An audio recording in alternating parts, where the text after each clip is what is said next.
Stationary wave की production में अब हमने जो टॉपिक डिस्कस करने हैं उसमें स्ट्रेच स्ट्रिंग और एयर कॉलम को डिस्कस करना है।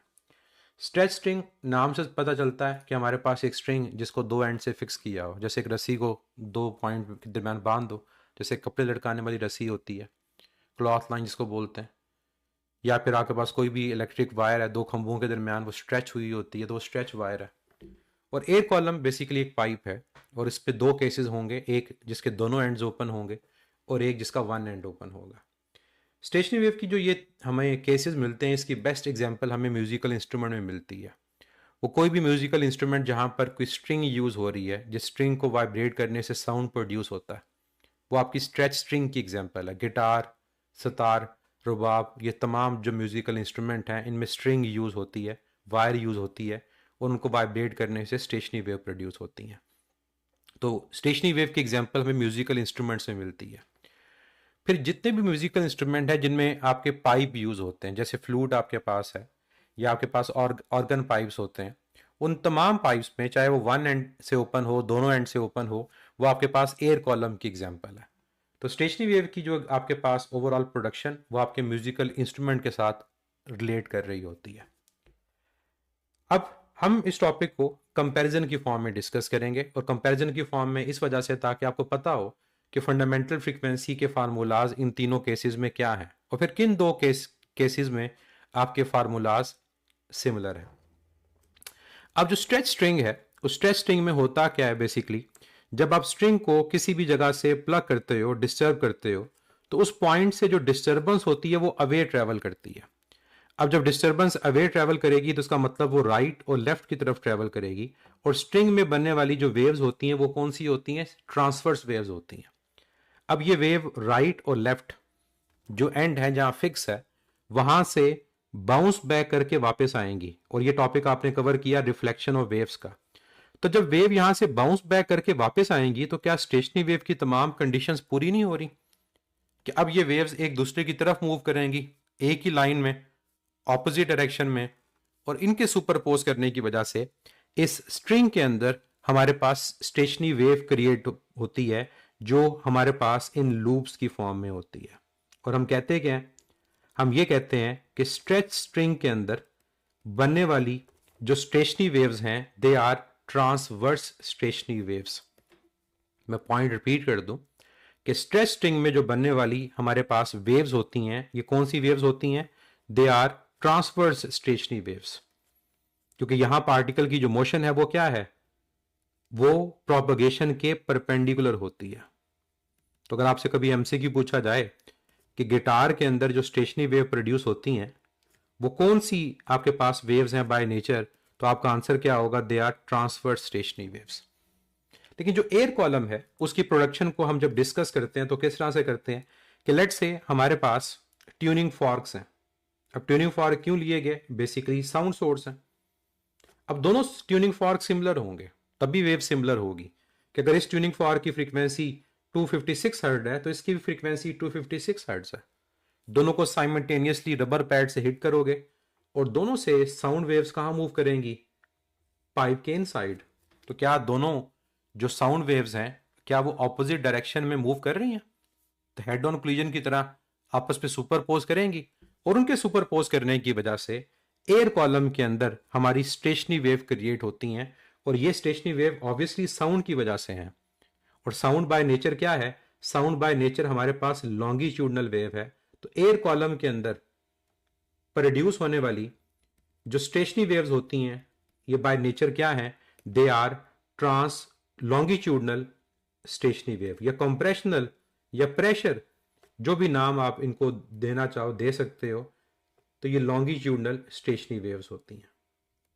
अब बच्चों का यहां पर एक क्वेश्चन होता है कि पाइप में बनने वाली स्टेशनरी वेव्स हैं, लेकिन पाइप से जो साउंड प्रोड्यूस होता है वो तो स्टेशनरी नहीं होता। यस, हम गिटार की वायर को जब डिस्टर्ब कर रहे होते हैं तो वायर में जो लूप्स क्रिएट हो रहे हैं वो स्टेशनरी वेव है, लेकिन उस वायर की डिस्टर्बेंस की वजह से एयर में जो वेव प्रोड्यूस होगी वो साउंड है, वो साउंड स्टेशनरी नहीं होता।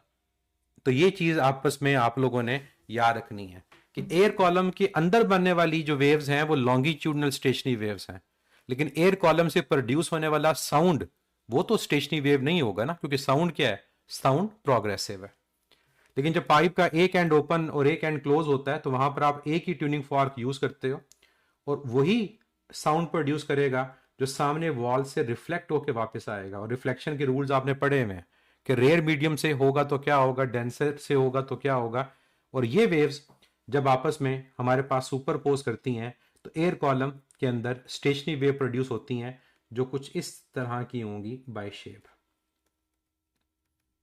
तो ये मैंने आपको ब्रीफली बता दिया कि हमारे पास ये स्टेशनरी वेव किस नेचर की होती हैं और क्या इनकी शेप प्रोड्यूस होती है।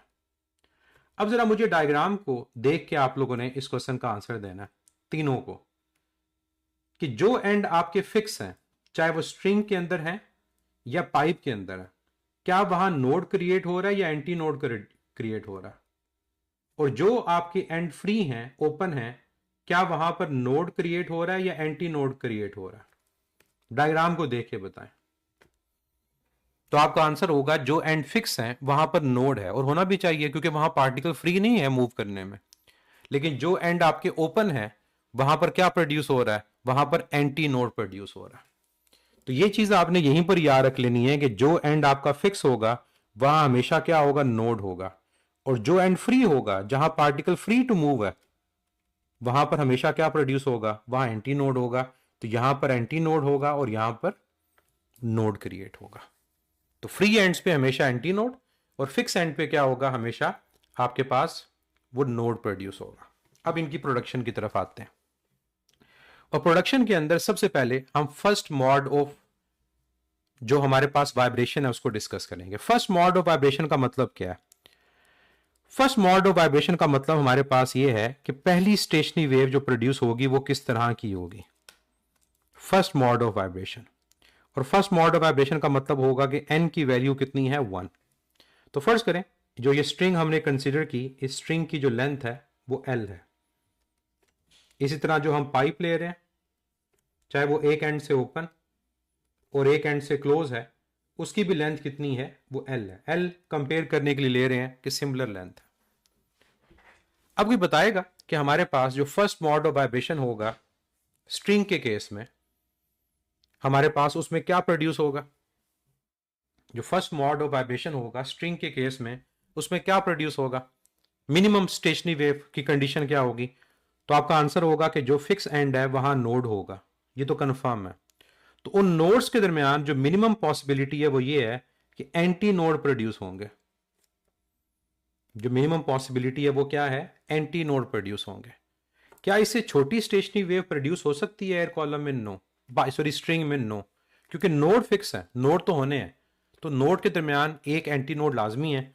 तो जब आप इनको ड्रॉ करेंगे तो हमारे पास इस किस्म की स्टेशनरी वेव क्रिएट होती है। और ये जो पहली स्टेशनरी वेव क्रिएट होती है, जो फर्स्ट मॉड ऑफ वाइब्रेशन है, इसको नाम क्या दिया जाता है, इसको नाम दिया जाता है फंडामेंटल फ्रीक्वेंसी का। तो स्ट्रिंग के अंदर फर्स्ट मॉड ऑफ वाइब्रेशन की फ्रीक्वेंसी का नाम क्या है, fundamental frequency. The minimum frequency required to produce stationary wave, minimum frequency. Symbol इसका क्या होता है, F1। ओके, बताएगा इसको हार्मोनिक में क्या नाम देते हैं। अगर ये फंडामेंटल फ्रीक्वेंसी है तो ये हार्मोनिक कौन सा है, ये फर्स्ट हार्मोनिक होता है। तो फंडामेंटल फ्रीक्वेंसी को ही हम नाम क्या देते हैं, हम फर्स्ट हार्मोनिक का नाम दे रहे होते हैं। और हमने ये क्या देखा कि हमारे पास क्या प्रोड्यूस होगा, एक लूप क्रिएट होगा। अब इस लूप को कंपेयर करो, जो लेंथ है वो l है। तो क्या दो नोड्स के दरमियान जो डिस्टेंस है, मैं कह सकता हूं कि वो l लैम्डा बाय 2 के इक्वल है। l लैम्डा बाय 2 के अगर इक्वल है तो यहां से आपके पास वेवलेंथ आ जाएगी, यहां से वेवलेंथ आ जाएगी और उसकी वैल्यू क्या होगी, वो होगी 2 टाइम ऑफ लेंथ। इसको बोलते हैं फंडामेंटल वेवलेंथ, पहली वेवलेंथ स्टेशनरी वेव की। अब आपको रिक्वायर्ड क्या है, आपको रिक्वायर्ड है फ्रीक्वेंसी। तो फार्मूला यूज करेंगे हम तमाम जगह, v is equal to F lambda. तो f किसके इक्वल होगा, v ओवर लेमडा के। v क्या है, जो स्ट्रिंग में प्रोड्यूस होने वाली वेव है उसकी स्पीड। तो यहां पर आप करो क्या, लेमडा की वैल्यू को सब्स्टिट्यूट कर दो। तो जब वैल्यू सब्स्टिट्यूट करोगे तो F1 इक्वल आएगा v ओवर 2 टाइम्स एल के। ये फार्मूला है आपका फंडामेंटल फ्रीक्वेंसी का, वो फ्रीक्वेंसी जो मिनिमम है, कम से कम है, जिस पे पहली स्टेशनरी वेव क्रिएट होती है।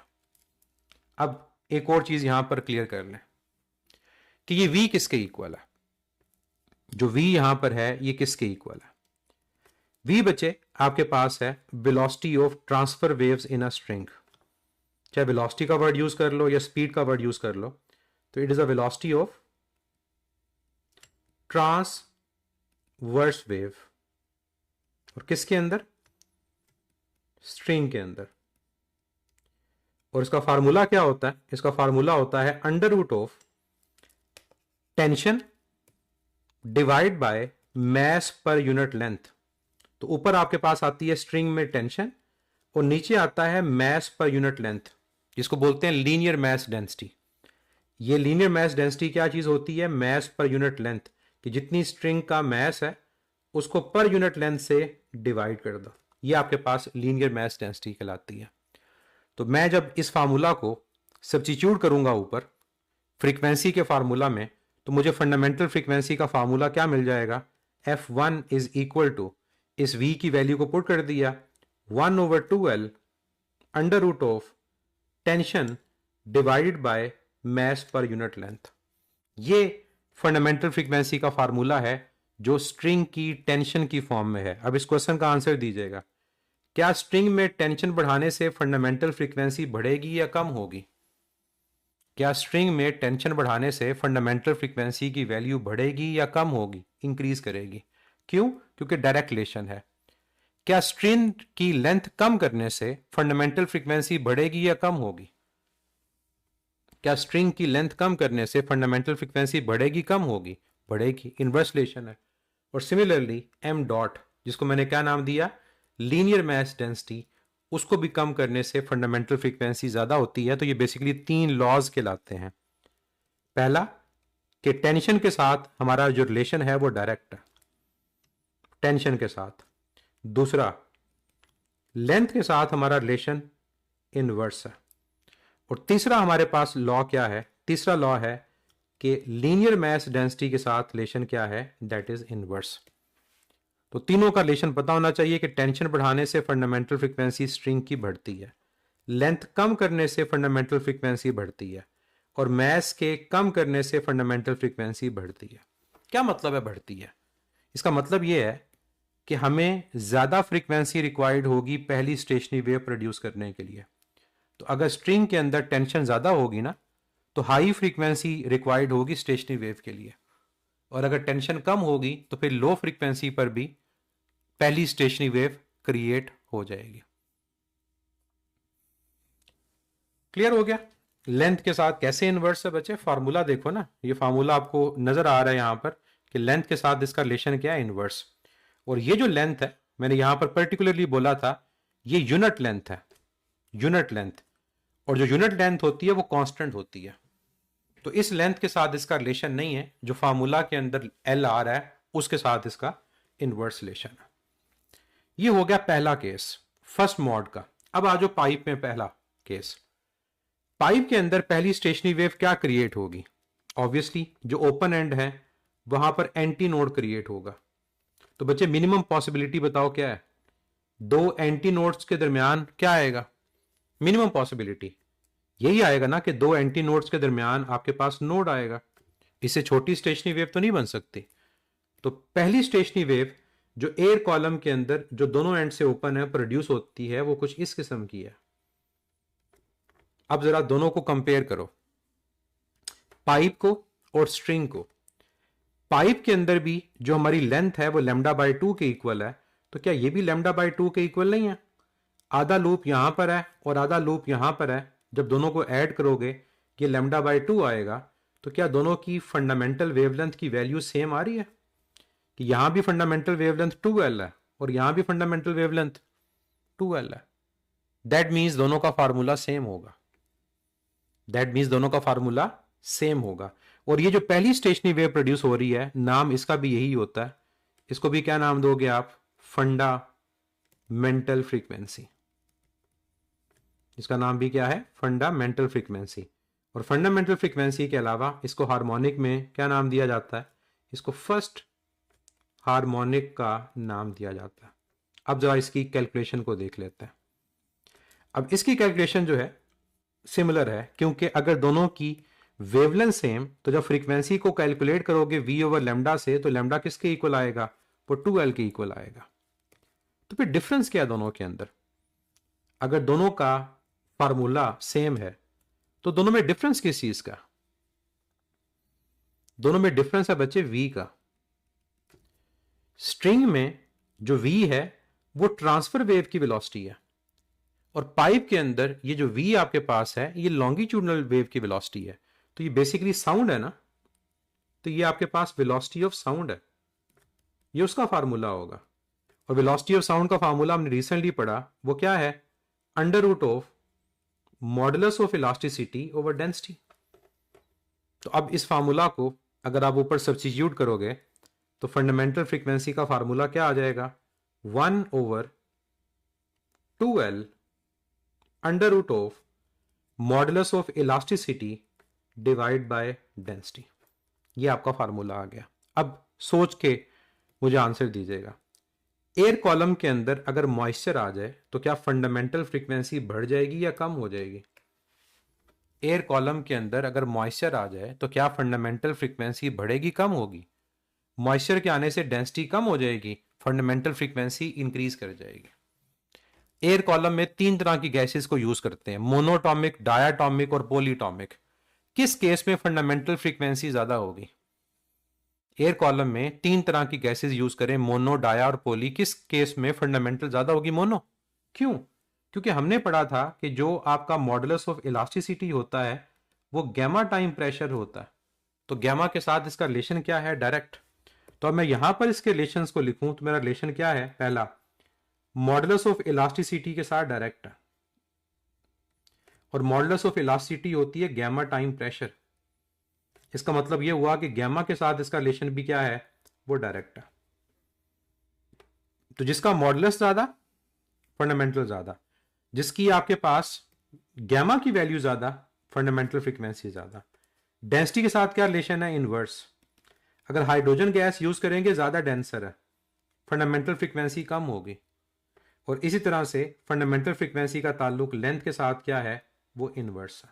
तो ये रिलेशन हमें पता होने चाहिए कि मॉडुलस ऑफ इलास्टिसिटी जितना ज़्यादा होगा मीडियम का, फंडामेंटल फ्रीक्वेंसी ज़्यादा होगी।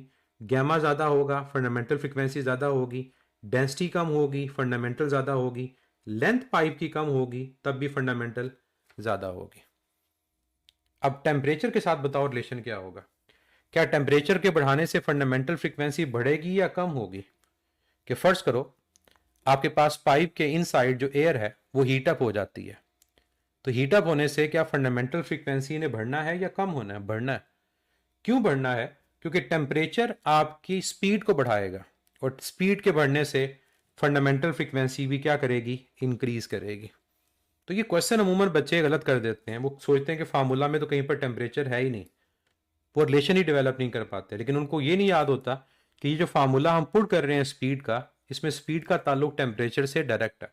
तो टेम्परेचर बढ़ाने से जब स्पीड बढ़ेगी तो ऑटोमेटिकली फंडामेंटल फ्रीक्वेंसी की वैल्यू भी वो इंक्रीज करेगी। तो मैं इसको यहाँ लिख भी रहा हूँ ताकि आपको याद रहे कि टेम्परेचर ऑफ एयर अगर एयर कॉलम में ज़्यादा, साउंड की स्पीड ज़्यादा, तो फंडामेंटल फ्रीक्वेंसी की वैल्यू भी ज़्यादा होगी। अब आ जाते हैं एयर कॉलम जो एक एंड से ओपन और एक से क्लोज है। तो अब आप इसको खुद देख सकते हो कि जो ओपन एंड है वहाँ एंटी नोड, जो क्लोज एंड है नोड। तो मिनिमम पॉसिबल जो स्टेशनरी वेव है वो कुछ इस किस्म की होगी, हाफ लूप क्रिएट होगा, हाफ लूप। और अगर हाफ लूप क्रिएट होगा तो हाफ लूप की लेंथ कितनी होती है? वो लेमडा बाय 4 होती है। तो यहां से जो लेमडा 1 आएगा वो 4 टाइम्स लेंथ के इक्वल आएगा।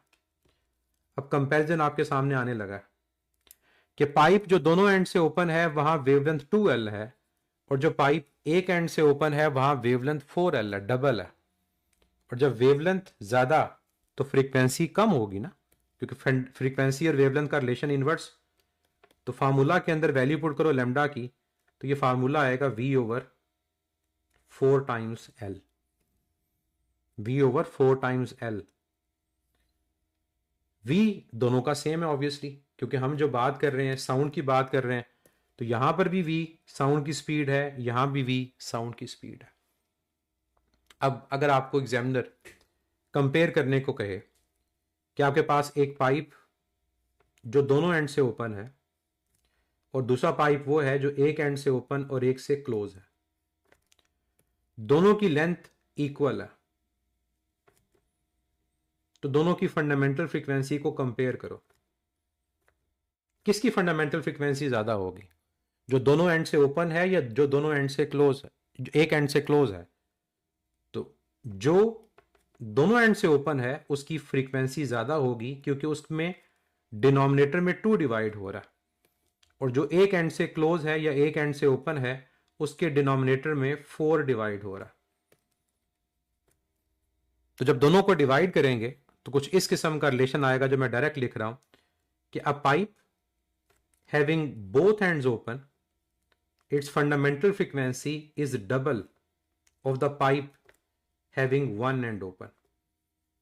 अब एग्जामिनर इससे रिलेटेड क्वेश्चन क्या देता है, एक पाइप है जो दोनों एंड से ओपन है, उसकी फंडामेंटल फ्रीक्वेंसी की वैल्यू लेट से 100 हर्ट्ज है।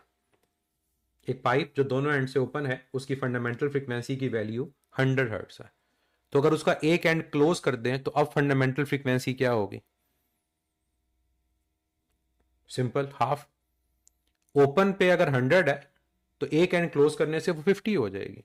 तो ये इनका कंपैरिजन आपने याद रखना है। और इसी तरह का कंपैरिजन मैं वेवलेंथ का भी लिख दूं कि वेवलेंथ क्या होगी बच्चे, वो रिवर्स होगी।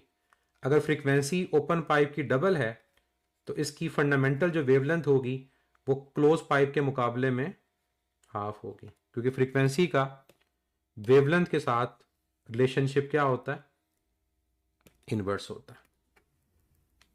आई होप चीजें आपकी साथ साथ क्लियर हो रही होंगी। तो ये आपका पहला मोड ऑफ वाइब्रेशन जो है जिसको हमने नाम दिया फर्स्ट मोड ऑफ वाइब्रेशन, ये आपका कंप्लीट हो गया कि फर्स्ट मोड ऑफ वाइब्रेशन के क्या नाम होते हैं और उसके क्या रिजल्ट्स हैं। अब चलते हैं नेक्स्ट मोड ऑफ वाइब्रेशन।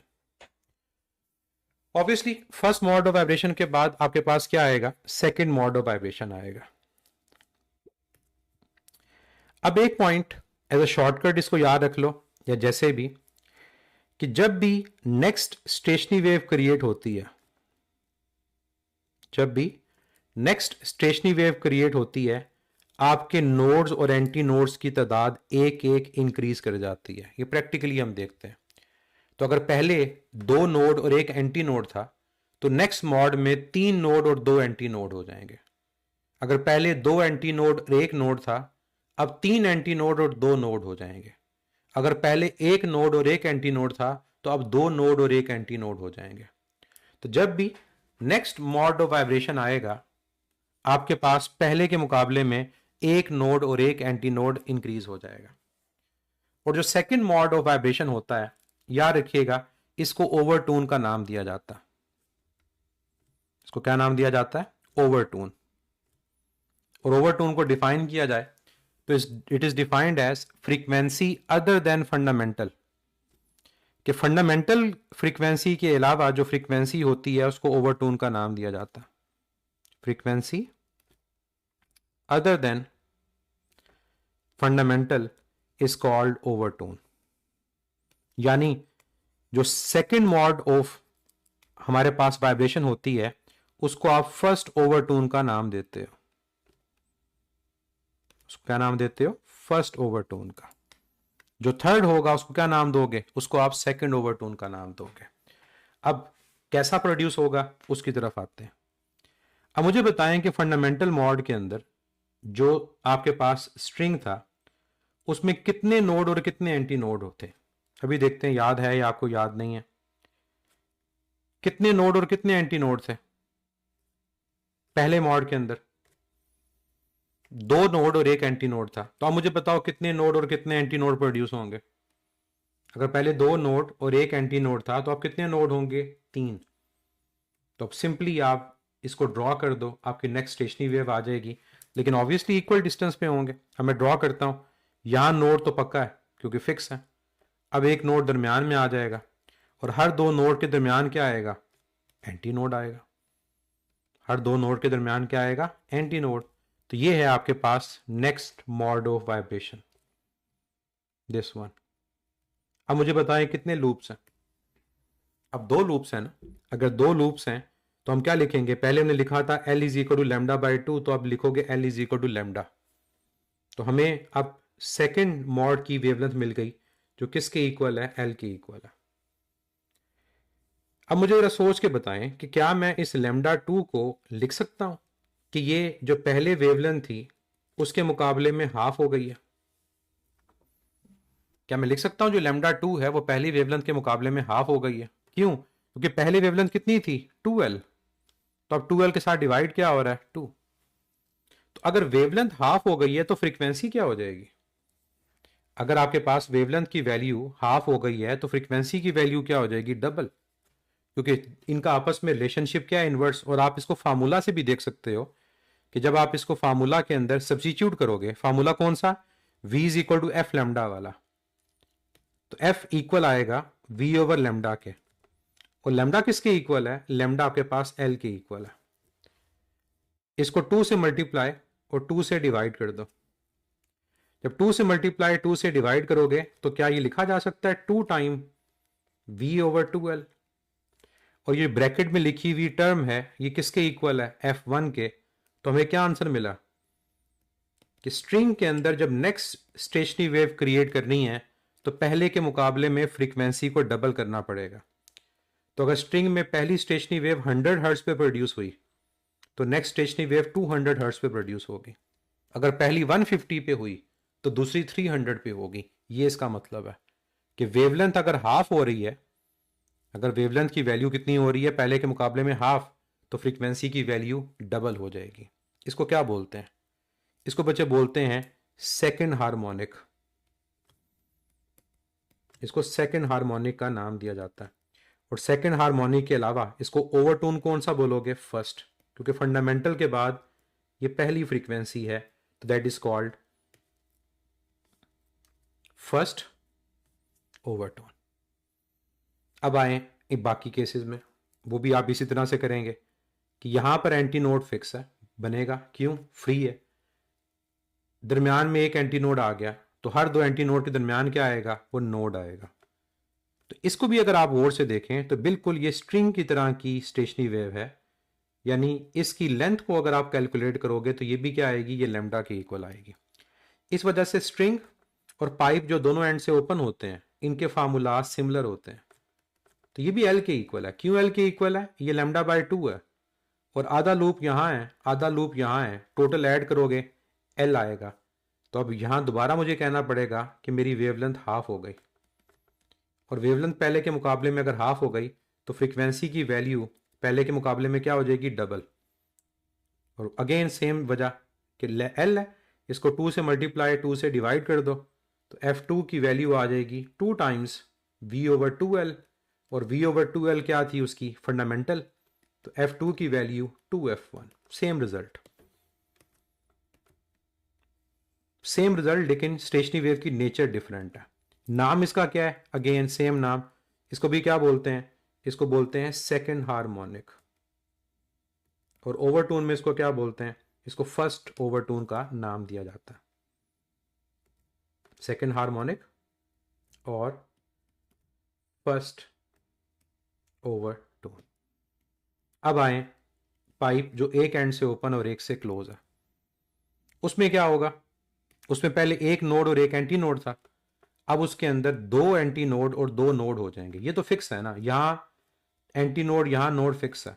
अब इनके दरमियान बाकी एक नोड और एक एंटी नोड ने आना है, तो यहां पर आपके पास आ जाएगा एक नोड और यहां पर आपके पास आ जाएगा एंटी नोड। तो कुछ भी कर लें, आप इनके दरमियान में स्टेशनरी वेव को प्रोड्यूस नहीं कर सकते, क्योंकि डिस्क्रीट फ्रीक्वेंसी के ऊपर ही स्टेशनरी वेव क्रिएट होती है। अब इसको जरा काउंट करो, ये एक लूप है, ये लेमडा बाय 2 है, ये आधा लूप है, ये लेमडा बाय 4 है। तो दोनों को ऐड करके बताओ कि लेंथ किसके इक्वल आएगी, दोनों को ऐड करके बताओ लेंथ किसके इक्वल आएगी। Lambda by 2 plus lambda by 4, ये आएगी 3 लेमडा बाय 4। और यहां से जब वेवलेंथ को कैलकुलेट करोगे तो वो 4L बाय 3 आएगी। अब कंपैरिजन हमने करना है कि पाइप जो दोनों एंड से ओपन था वहां पर आपके पास वेवलेंथ हाफ हो रही है, तो जो पाइप एक एंड से ओपन है वहां वेवलेंथ पहले के मुकाबले में कितनी हो रही है, 1/3। क्यों? क्योंकि वहां वेवलेंथ पहले 4L थी। फर्स्ट करो 4L के साथ 1 डिवाइड हो रहा था, तो अब 4L के साथ क्या डिवाइड हो रहा है, 3। तो अगर आपकी वेवलेंथ की वैल्यू पहले के मुकाबले में 1/3 हो रही है, कितनी हो रही है, 1/3, तो फ्रीक्वेंसी पहले से कितनी हो जाएगी, वो 3 टाइम्स हो जाएगी। कि जितनी वेवलेंथ कम हो रही है उतनी फ्रीक्वेंसी ज्यादा हो रही है। इसको मैं प्रूव भी कर देता हूं कि F2 is equal to V over lambda. तो यहां लेमडा की वैल्यू 4L/3 है, ये 3 चला जाएगा न्यूमरेटर में, तो ये आ जाएगा 3 टाइम्स V ओवर 4L। तो जो यहां पर V ओवर 4L है ये आपकी फंडामेंटल फ्रीक्वेंसी की वैल्यू है। और फंडामेंटल फ्रीक्वेंसी का अगर वैल्यू है तो हम क्या लिखेंगे, F2 is 3 times of F1। तो क्या पाइप जो एक एंड से ओपन है वहां F2 2F1 के इक्वल आ रहा है? नो। तो वैल्यू क्या है, डिस्क्रीट है, फिक्स है। अब इसका नाम क्या होता है? यहां पर अमूमन बच्चे गलती करते हैं। याद रखिएगा ये आपका सेकंड हार्मोनिक नहीं है, क्योंकि इसमें इवन हार्मोनिक होते ही नहीं है, इसको थर्ड हार्मोनिक बोलते हैं। ये सेकंड मॉड ऑफ वाइब्रेशन है, मॉड ऑफ वाइब्रेशन सेकंड है, लेकिन हार्मोनिक कौन सा है, थर्ड, क्योंकि 3 गुना फ्रीक्वेंसी हो रही है। और थर्ड हार्मोनिक के अलावा इसको ओवरटोन कौन सा बोलेंगे, वो फर्स्ट ही बोलेंगे, क्योंकि ओवरटोन की डेफिनेशन है फंडामेंटल के बाद आने वाली फ्रीक्वेंसी। तो फंडामेंटल के बाद आने वाली ये फर्स्ट फ्रीक्वेंसी है, फंडामेंटल के बाद आने वाली ये फर्स्ट फ्रीक्वेंसी है, तो ओवरटोन में इसका नंबर क्या होगा, फर्स्ट ओवरटोन होगा। ये आपके पास आ गया सेकेंड मॉड ऑफ वाइब्रेशन का रिजल्ट। अब चलते हैं थर्ड मॉड की तरफ कि थर्ड मॉड ऑफ वाइब्रेशन में क्या होगा, और अब मैं डायरेक्ट रिजल्ट्स की तरफ जाऊंगा। ठीक है, आई होप आप इसको समझ जाएंगे कि कैसे हो रहा है। जो थर्ड मॉड ऑफ वाइब्रेशन होगा, अब मैं डायग्राम ड्रॉ नहीं कर रहा, उसके अंदर एक नोड और एक एंटी नोड ऐड हो जाएगा। तो उसका रिजल्ट क्या आएगा इस केस में, F3 is equal to 3 times of F1। इधर भी क्या आएगा, F3 is equal to 3 time F1, लेकिन इधर आएगा F3 हो चुका है, F5 आएगा, और F5 कितना आएगा, वो 5 टाइम, बल्कि F3 इसको लिखेंगे 2 3, और ये 3 आपके पास है क्योंकि मॉड है, ये 5 टाइम्स F1 के इक्वल आएगा। क्योंकि उधर सिर्फ और सिर्फ कौन से हार्मोनिक आने हैं, उधर सिर्फ और सिर्फ आपके पास ऑड हार्मोनिक्स आने हैं।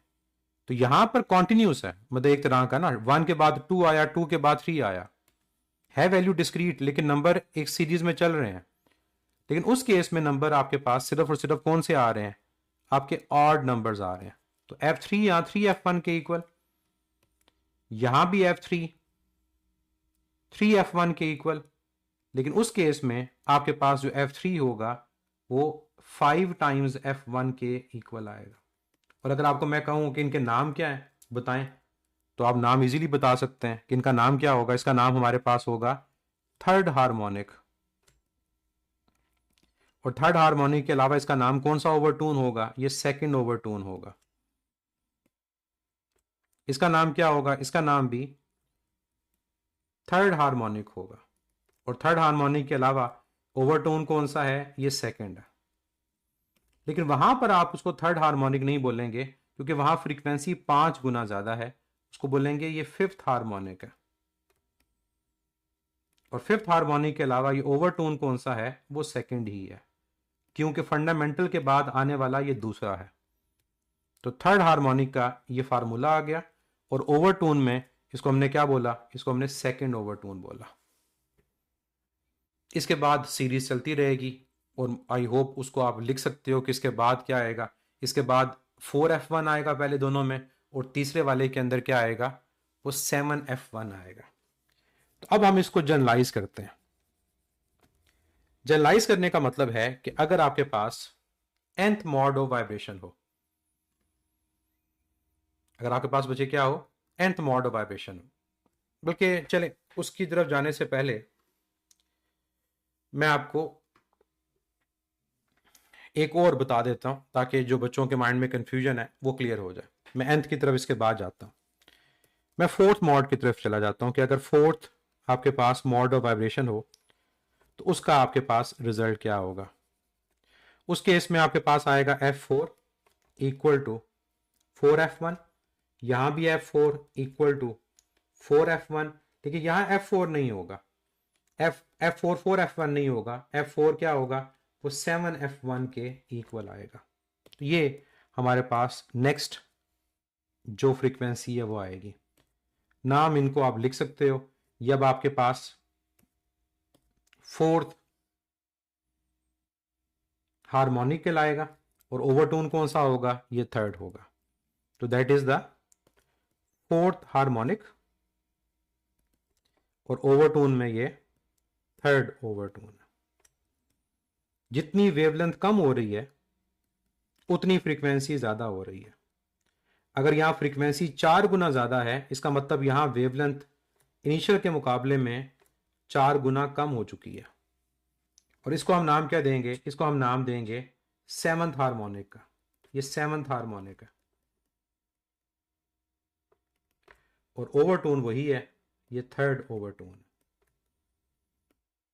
ये आपके पास नेक्स्ट केस भी कंप्लीट हो गया। जिसको डायग्राम मैं नहीं बना रहा वो आप खुद बनाना चाहो तो आप बना सकते हो। अब करने लगे हम इसको जनरलाइज कि क्या हमें ये सारे केस याद रखने की ज़रूरत है। क्या हमें ये सारे केसेस जो हमने पढ़े ये याद रखने की ज़रूरत है, तो उसका आंसर मैं आपको कहूँगा नो। अगर आपको सिर्फ और सिर्फ इसका nth मॉड का केस याद हो जाए, nth मॉड का, तो आप किसी भी हार्मोनिक को, किसी भी ओवरटोन को कैलकुलेट कर सकते हो। तो ये तमाम चीज़ें मैं सिर्फ समझाने के लिए बताई कि आपके कॉन्सेप्ट्स क्लियर हों। अब जनरलाइज हम करने लगे हैं और जनरलाइज हम इसको करने लगे हैं nth मॉड ऑफ वाइब्रेशन के लिए। n कोई भी नंबर हो सकता है। अब nth मॉड ऑफ वाइब्रेशन के लिए जो हमारी फ्रीक्वेंसी होगी वो किसके इक्वल होगी, Fn इक्वल आएगा n टाइम्स F1 के। Fn किसके इक्वल आएगा, n टाइम्स F1 के। और n की वैल्यू आपके पास क्या है, वो v ओवर 2l है। क्योंकि स्ट्रिंग की बात कर रहे हैं तो स्ट्रिंग के केस में हमारे पास F1 की वैल्यू v ओवर 2l है। ये याद रखनी है, सब्स्टिट्यूट करनी पड़ सकती है।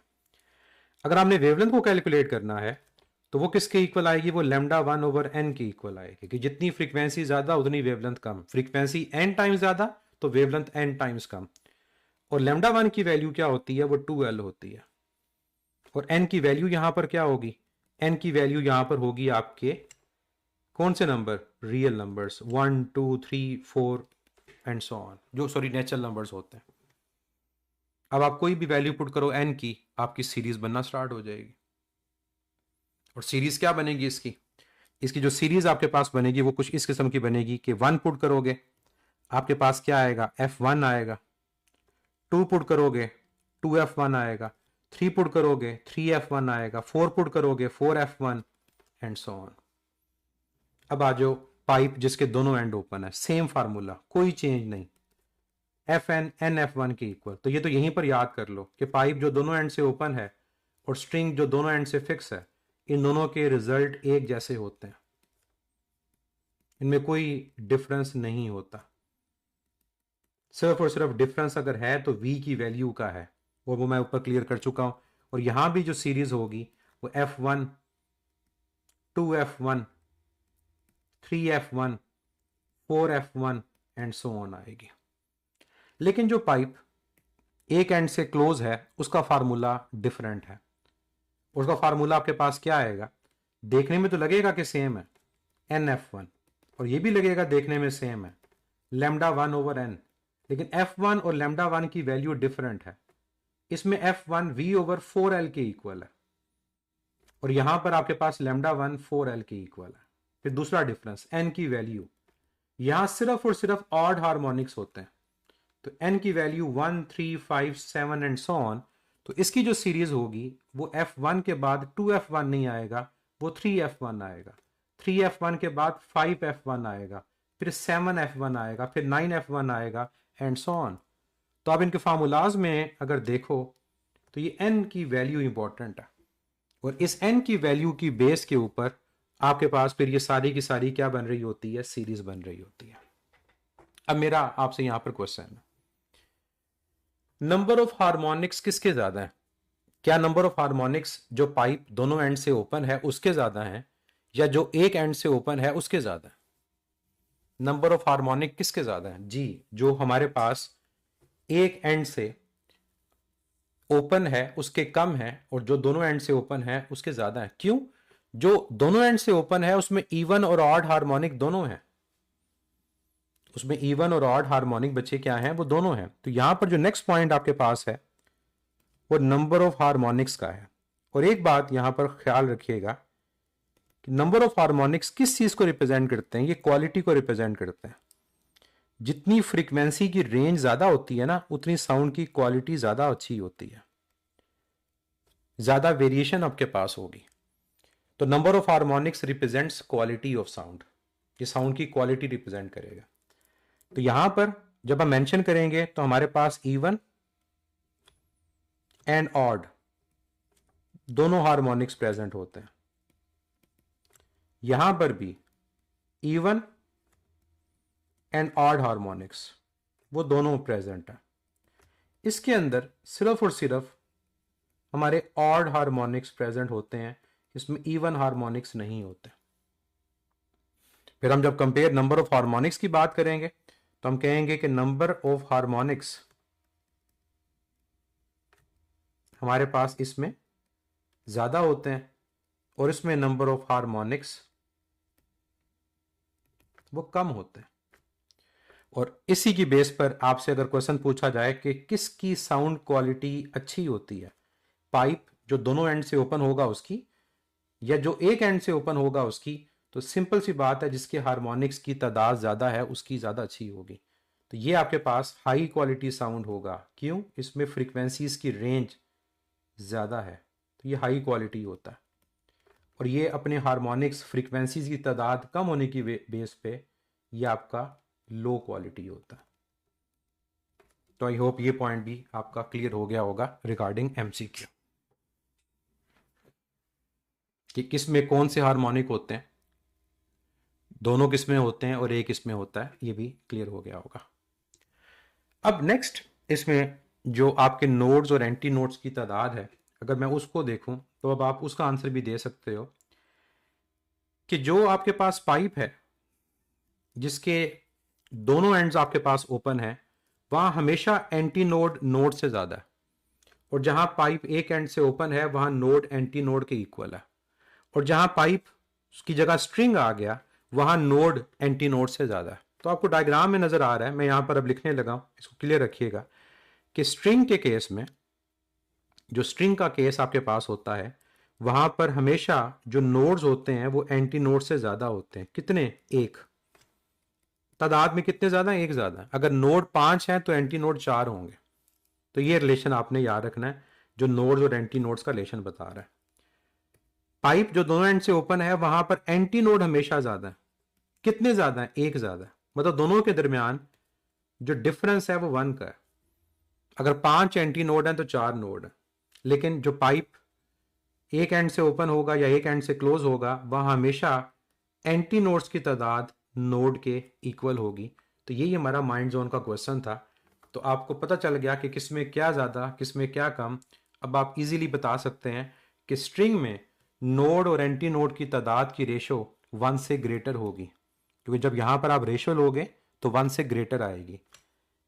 पाइप जो दोनों एंड से ओपन है वहां पर लेस आएगी, और जो दोनों एक एंड पे क्लोज और एक से ओपन है वहां इक्वल टू 1 आएगी। क्लियर? नोड्स और एंटी नोड्स की क्वांटिटी का पता चल गया।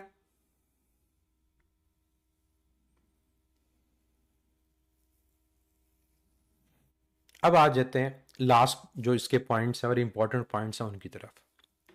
हमने हार्मोनिक को ओवरटोन में कैसे कन्वर्ट करना है? हमने हार्मोनिक को ओवरटोन में कैसे कन्वर्ट करना है? अब इन पॉइंट्स को समझना है कि हमारे पास अगर स्ट्रेच्ड स्ट्रिंग हो, हमारे पास क्या हो? स्ट्रेच स्ट्रिंग हो या एयर कॉलम हो जो दोनों एंड से ओपन, इनके रिजल्ट सिमिलर हैं, इनके रिजल्ट्स सिमिलर हैं। मैं रिपीट कर रहा हूं कि स्ट्रेच स्ट्रिंग हो या एयर कॉलम जो दोनों एंड से ओपन हो, इसके रिजल्ट सिमिलर हैं। तो इसमें अगर आपको कहीं पर भी हार्मोनिक को ओवरटोन में कन्वर्ट करना है तो आप इस फार्मूला को यूज कर सकते हो कि जो nth हार्मोनिक होगा, फर्स्ट करो n का मतलब है फिफ्थ, nth हार्मोनिक का मतलब क्या है, लेट्स से फिफ्थ, तो वो कौन सा ओवरटोन होगा, आपने n में से 1 को सब्ट्रैक्ट कर देना। क्या करना है, n में से 1 को सब्ट्रैक्ट कर देना है, ओवरटोन की वैल्यू आ जाएगी। तो कई दफा आपको कहा जाता है कि फलां ओवरटोन कैलकुलेट करो, तो आपको ये कंपैरिजन पता होना चाहिए। तो nth हार्मोनिक फर्स्ट करो, फर्स्ट मैं कहता हूं सेवंथ हार्मोनिक, तो सेवंथ हार्मोनिक कौन सा ओवरटोन है, 7 - 1 6 ओवरटोन है।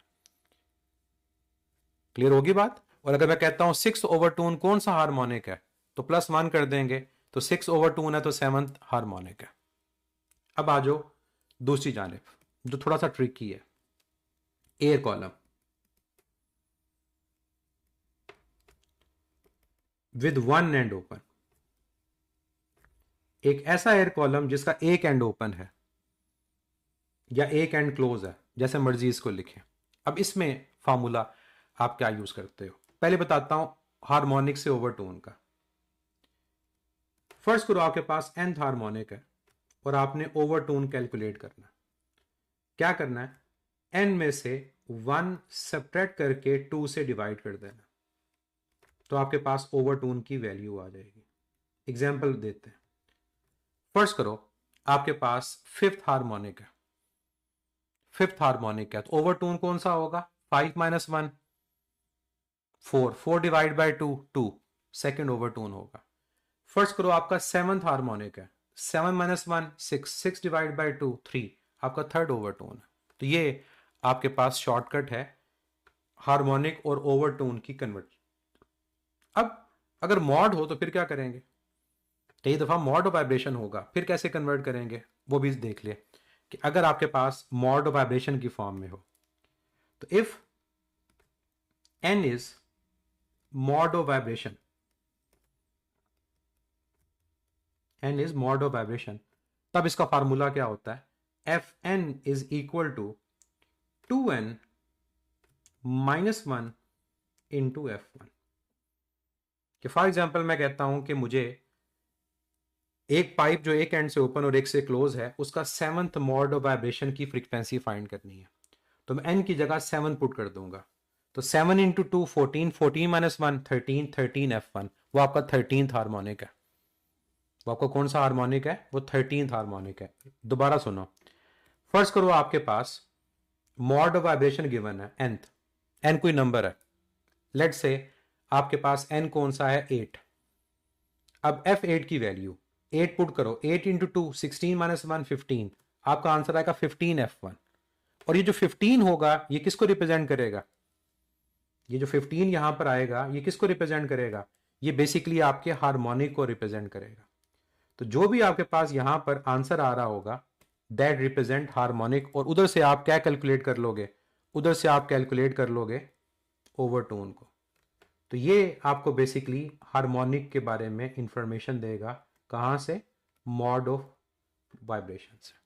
तो ये हेल्प करते हैं आपको क्वेश्चंस को सॉल्व करने में, क्योंकि स्टेशनरी वेव के जो क्वेश्चंस हैं उसमें ऐसे ही क्वेश्चन सारे आते हैं कि आपने फलां हार्मोनिक फाइंड करना है, फलां ओवरटोन फाइंड करना है, उनकी रेशो फाइंड करनी है। तो जब तक आपको ये फार्मूलाज नहीं पता होंगे आप इनको सॉल्व नहीं कर सकते, क्योंकि स्ट्रिंग और एयर कॉलम उधर तो सिंपल है ना, उधर जो जो मॉड वाइब्रेशन होगा वही फ्रीक्वेंसी होगी।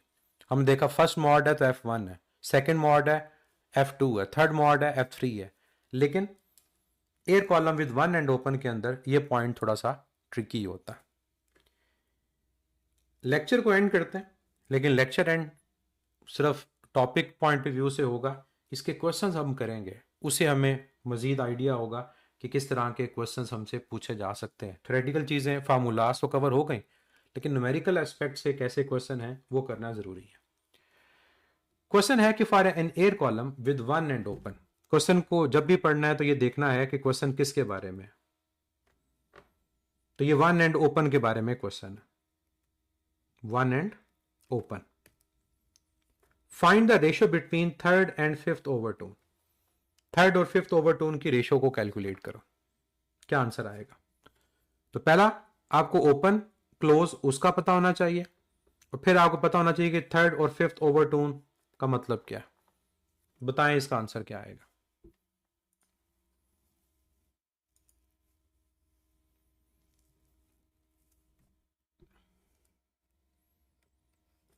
पाइप जो एक एंड से ओपन है, ठीक है, सिर्फ आप लोगों को रिवाइज करवाने के लिए। फर्स्ट ओवरटोन क्या था, जो फर्स्ट ओवरटोन था वो क्या था, फर्स्ट ओवरटोन आपका F2 था और वो 3F1 की इक्वल था, ठीक है। जो आपके पास सेकंड ओवरटोन था वो क्या था, सेकंड ओवरटोन आपके पास F3 था और वो 5F1 की इक्वल था। फिर उसके बाद आया थर्ड ओवरटोन। थर्ड ओवरटोन आपके पास F4 होगा जो 7F1 की इक्वल आएगा। फिर आपके पास आएगा फोर्थ ओवरटोन। फोर्थ ओवरटोन आपका F5 होगा जो 9F1 की इक्वल आएगा। और फिर आपके पास आया फिफ्थ ओवरटोन, वो आपके पास F6 होगा और वो आपके पास 11F1 की इक्वल आएगा। तो हमें किसकी रेशो फाइंड करनी है, हमें थर्ड और फिफ्थ की रेशो फाइंड करनी है, थर्ड और फिफ्थ की। तो सिंपल, थर्ड और फिफ्थ ओवरटोन का मतलब होगा कि आपने F4 ओवर F6 को डिवाइड करना है। F4 ओवर F6 ये आपका क्वेश्चन है। तो F4 होता है 7F1 के और F6 होगा 11F1 के। ये कैसे 7 आया, इस फार्मूला से 2n-1। तो 2 इंटू 4 8, 8-1 7, 2 इंटू 6 12, 12-1 11। तो F1 से अगर F1 गिवन भी होगा वो कैंसिल हो जाएगा। आपका आंसर क्या होगा, 7:11। ये इसका आंसर है। तो अगर ना समझ आ रही हो ना डायरेक्ट क्वेश्चन को सॉल्व करने के, तो मैंने आपको जैसे समझाने के लिए ये वैल्यूज दोबारा बताई। आप क्वेश्चन को सॉल्व करने के लिए ये काम कर सकते हो, टाइम ज़्यादा नहीं लगेगा, लेकिन इसका फायदा ये होगा कि आपके पास जो क्वेश्चन है वो सही सॉल्व होगा। तो ये चीज़ ज़रूरी है कि आपको पता हो। अगर आप शॉर्टकट से करना चाह रहे हो, अब वो देखो शॉर्टकट कैसे बनेगा। शॉर्टकट ये बनेगा कि जो आपका थर्ड ओवरटोन है, अब शॉर्टकट में भी आपको थोड़ा सा दिमाग लगाना है, ये नहीं कि बस आप डायरेक्ट ही कर दोगे। जो थर्ड ओवरटोन है वो आपके पास कौन सा मॉड ऑफ वाइब्रेशन है, 4 है। और जो फिफ्थ आपके पास ओवरटोन है वो कौन सा मॉड ऑफ वाइब्रेशन है, वो आपके पास 6 मॉड ऑफ वाइब्रेशन है। तो इसका मतलब ये है कि आपने F4 और F6 की रेशो को कैलकुलेट करना है। मैं शॉर्टकट अप्लाई करूंगा, 2n-1 into F1 over 2n-1 into F1। ये फार्मूला अप्लाई होगा। F1 से कैंसिल, यहां 4 पुट करो, यहां 6 पुट करो। जब 4 पुट करोगे तो 2 इंटू 4 8-1, 2 इंटू 6 12-1, तब भी आंसर क्या आएगा, वो 7/11 ही आएगा।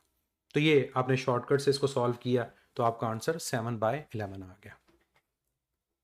क्लियर।